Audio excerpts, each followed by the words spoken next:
जब इतनी सी खुशी है, थैंक यू, जब इतनी सी खुशी है तो इतना बड़ा आंगन क्यों? इतनी सी बारिश में इतना सारा सुकून कैसे? सदियों से दिल तो थामे, फिर भी इतना सारा इंतज़ार क्यों? इतनी सी खुशी के लिए इतना बड़ा इम्तिहान क्यों? गहरी सांसें तो ले ली, फिर भी इतना परेशान क्यों? इतनी बड़ी दुनिया में सिर्फ इतना सा इंसान क्यों? Beautiful, beautiful. सुशांत सिंह राजपूत की मोहब्बत में लोगों ने आपको विलन बना दिया। लोग बर्दाश्त नहीं कर पाए कि हमारा एक हीरो जो हमारे जैसा था वो चला गया, और सब आपके पीछे पड़ गए। जब आपको क्लीन चिट मिली, किस बात की ज़्यादा खुशी थी? कानूनी दांवपेच से निकल गए उसकी खुशी थी, मन की शांति थी, क्या एहसास था उस वक्त?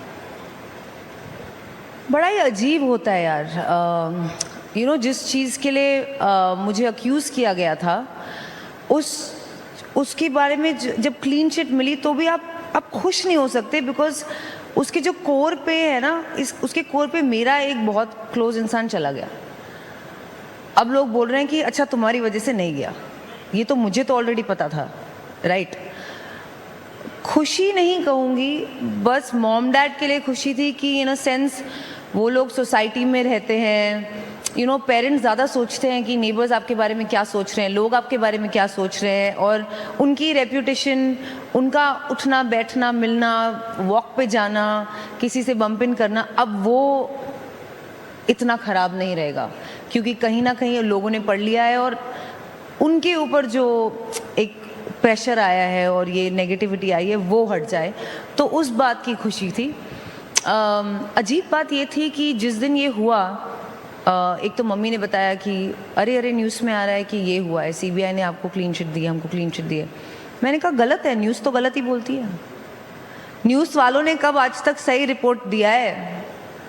तो मैंने बोला चेक करते हैं, रुक जाओ, जब तक लॉयर नहीं बताएगा तब तक हम नहीं मानेंगे। जब पता चला कि सच में हुआ है तो मेरे घर में सब रोने लगे।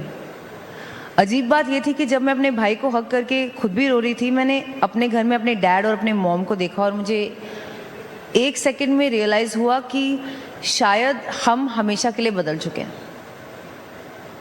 और कभी भी वो फैमिली जो हम थे, जितने केयरफ्री थे या जैसे भी थे, वो वापस नहीं आएगा। क्योंकि उस मोमेंट तक ऐसा लगा था कि जिस दिन ये हो जाएगा सब ठीक हो जाएगा, पर ऐसा नहीं होता है। इनफैक्ट उस मोमेंट में, जब वो मोमेंट एक्चुअली हुआ, मुझे ये समझ में आया कि सब हमेशा के लिए बदल चुका है, और सब लोग, मॉम, डैड, मेरा भाई, सब हमेशा के लिए बदल चुके हैं, मैं भी बदल चुकी हूँ। ये सवाल मेरे मन में बार बार आ रहा था कि अगर किसी शख्स से मैं मोहब्बत करता हूँ और वो शख्स दुनिया से चला जाए, अभी भी जब सुशांत की डेथ एनिवर्सरी आती है, बर्थडे आता है, लोग पोस्ट करते हैं, हर साल नंबर 1 ट्रेंड होता है। आपके लिए ये लॉस कितना मायने रखता था? क्योंकि आपको एक्यूज कर दिया गया, इसलिए उस पॉइंट ऑफ व्यू पे कभी किसी ने बात ही नहीं की कि आपको भी बुरा लग रहा होगा, या आप क्या सोचते हो, या आपके लिए पर्सनल कितना बड़ा लॉस था? मुझे भी बुरा नहीं लगेगा, मुझे ही बुरा लगेगा ना। आई फील कि सब लोगों को लगा कि वही लोग थे जो ग्रीव कर रहे थे, बट आई थिंक उस हालात में ये भूल जाना कि जो सबसे करीबी इंसान था, सबसे बड़ा लॉस तो उसका रहा होगा। मैंने ग्रीविंग का मतलब बहुत अलग वे में समझा है, क्योंकि मुझे उस वक्त ग्रीव करने का नॉर्मल वे में मौका नहीं दिया गया था। ग्रीविंग एक प्रोसेस है जिसके लिए मुझे लगता नहीं कितना भी टाइम इनफ होता है। ऐसा कोई दिन नहीं जाता होगा मेरी लाइफ में जहाँ मुझे लगता है ओ मेरा ग्रीविंग प्रोसेस ख़त्म हो गया है and I am fine now. और गुस्सा इस बात का भी आया था शुरुआत में कि कैसे लोग हैं भाई हमारे आसपास, कैसे लोग हैं जो इस इतनी सी बात, सबसे बेसिक ह्यूमन इमोशन को नहीं समझते। लेकिन फिर समझ में आया कि ये मेरा जो ग्रीफ है ये प्राइवेट है, और बाकी सारी चीज़ों में तो सबका ओपिनियन है, और बाकी सारी चीज़ें तो मीडिया ने अपना अपना सब बना के कर दिया जैसे कि उनका ही है, चाहे फ़ोन का चैट हो, डेटा हो, कुछ भी हो। ये मेरा पर्सनल है और आज भी मैं इसको अपना पर्सनल रखना चाहूँगी। मैं आपकी मॉम से ऑफ द स्टेज बात कर रहा था और उनकी आंखों में आंसू आ गए थे। मैं चाहता हूँ एक माइक उनकी मॉम को दिया जाए। नहीं, वो नहीं बात करना चाहते हैं और वो तो मीडिया से बिल्कुल बात नहीं करना चाहते हैं। और नहीं, मैं चाहे बात आप करना अच्छे मैं बात मीडिया करना नहीं हो या चाहता हूँ। बुरे मीडिया हो, मैं चाहता वो हूँ मीडिया कि- से बात नहीं करना चाहते। नहीं जी।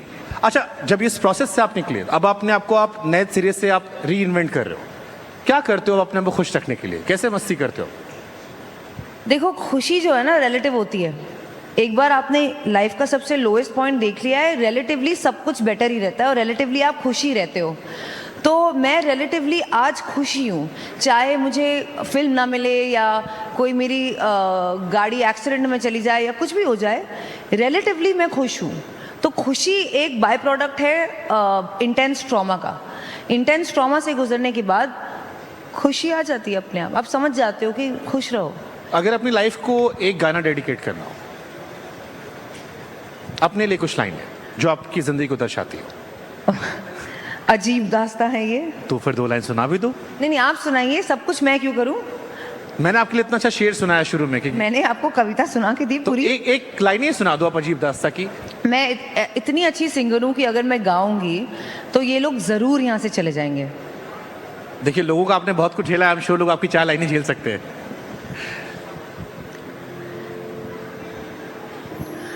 अजीब दास्तां है ये,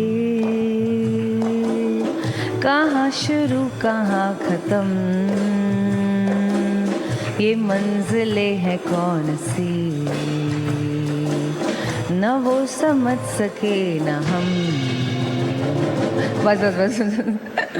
आखिरी चीज आपसे, आपने कहा कि आपको यह एहसास हुआ कि गिने चुने लोग होते हैं जो आपके अपने होते हैं, उनमें से एक आपकी माँ आपके सामने बैठी है, कुछ उनसे कहना चाहें आप, क्योंकि इस उतार चढ़ाव में मैं आज भी उनके अंदर वो दर्द महसूस कर रहा हूँ। आपने कहा कि आपका परिवार भी सेम नहीं रहा, सो मुझे लगता है एक अच्छा मंच है, एक अच्छा मौका है, अगर अपने परिवार के लिए कुछ कहना चाहें आप।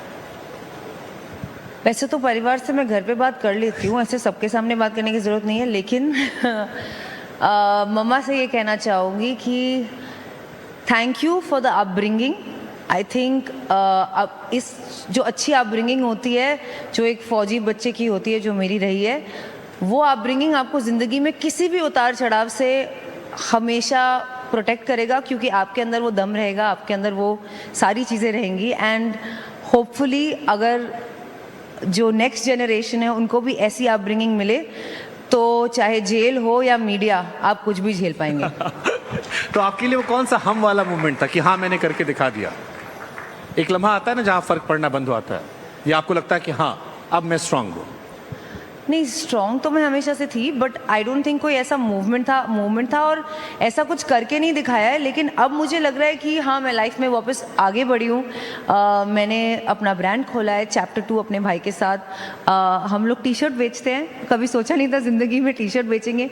सोचा था अगर कोई टी शर्ट नहीं खरीदेगा तो लिंकिंग रोड जाके बेच ही देंगे। आज लिंकिंग रोड पे स्टोर खुल गया है, तो लगता है कि हाँ, नथिंग इज़ इम्पॉसिबल। पहले सिर्फ एक्टिंग क्लासेस और डांस क्लासेस करती थी, बिजनेस का कोई आइडिया नहीं था। अब एबिटा वेबिटा के चक्रों में हूँ, तो ज़िंदगी में खाली एबिटा पॉजिटिव रहना चाहती हूँ, ब्रांड में भी और ख़ुद भी। और ये मोमेंट लगता है कि हाँ, अब शायद ज़िंदगी में हम कुछ भी कर सकते हैं। Beautiful beautiful. मेरे एक सहयोगी हैं, वो मुझसे बार बार कह रहे थे कि मीडिया वालों ने परेशान बहुत किया है, थोड़ा सा आपको हंसाते हैं और अच्छे से, जिसमें शायद मैं नाकाम रहा। So let's give a big round of applause.